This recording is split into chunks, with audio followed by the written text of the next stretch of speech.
Hello students, today's topic is location of styles. In the last videos we had seen what is a CSS and CSS syntax. CSS stands for cascading style sheets and it is used for the presentation or appearance of the HTML elements. So if you want to style the HTML elements, it is the CSS which is going to help us. And today's topic, which is there, the location of styles. The CSS is helping us in styling of the HTML elements also.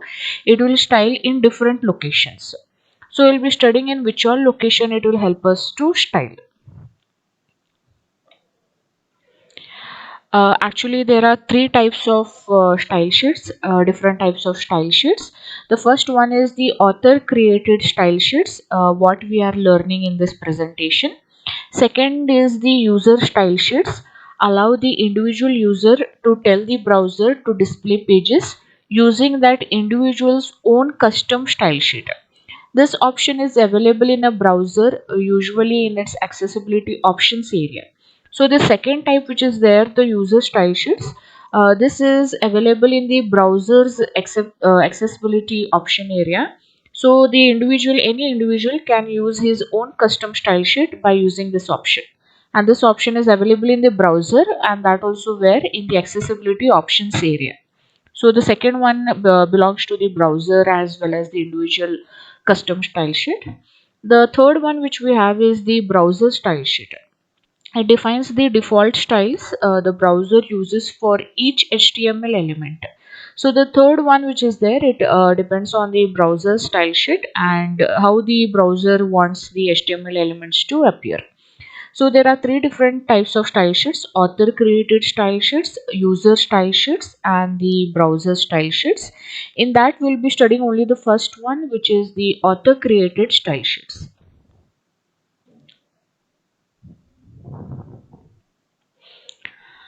Now the style locations which the author allows is author created CSS style rules can be located in three different locations.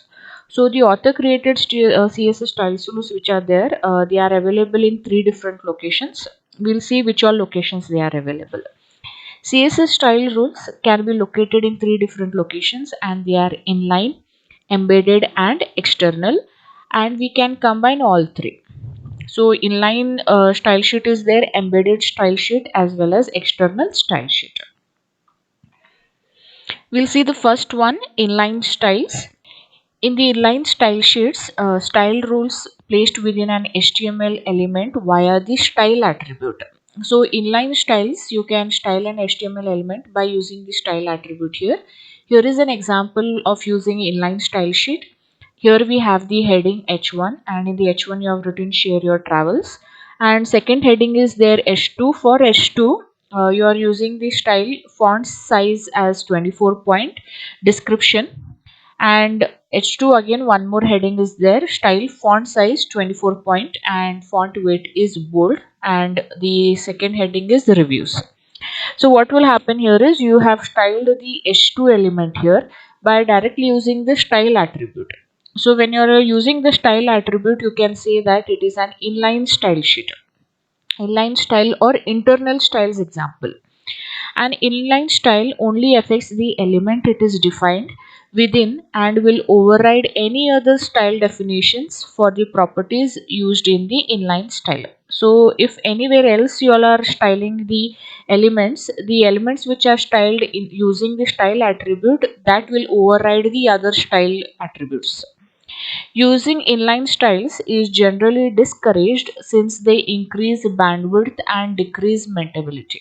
Now what will happen is for every HTML element you will go on using the style attribute, so that will go on increasing the bandwidth of that web page and it would also decrease the maintainability.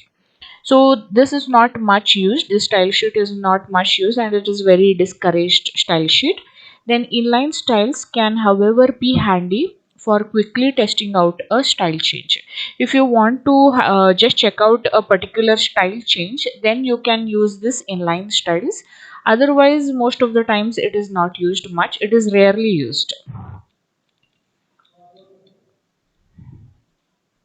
The second style sheet we have is the embedded style sheet. So what is different in this embedded style sheet is that style rules placed within the style element. Okay, style element, and that too inside the head element. In the inline style, the last style sheet, they were making use of the style attribute, but here they are making use of the style element, and that too inside the head element. So let us see an example of that. Here they have used first the head element. Along with the head element, the attribute language is being used, and the attribute language, the value is en. En stands for English. Then the second element used here is meta, char set. Meta stands for metadata, which gives the meta information of that particular element. Character set, and the encoding used here is UTF-8. As we had discussed different types of encoding, here we are making use of UTF-8. The title is used here is Share Your Travels, New York Central Park. And then you have a separate style element here. In this style element, you are styling the H1, H2, and H1 you are using the property font size, and the value is 24 point, and it is ending with a semicolon. H2 is another element here, and for H2 you are using the property font size and value as 18 point. Property, next property is font weight, and the value is bold. Then you are ending up the style element and the head element. Then you are starting with the body element. In the body element you are making use of two headings, H1 and H2. So here what you are doing is you are styling the HTML elements by embedding them in a style element. While better than inline styles, using embedded styles is also by and large discouraged. So this also is discouraged because all the HTML stylings you have to embed it into a style element. So this also is completely discouraged. Since each HTML document has its own style element, it is more difficult to consistently style multiple documents when using embedded styles. If you all are having multiple documents, then they are saying that style element you cannot embed all of the styling part in that.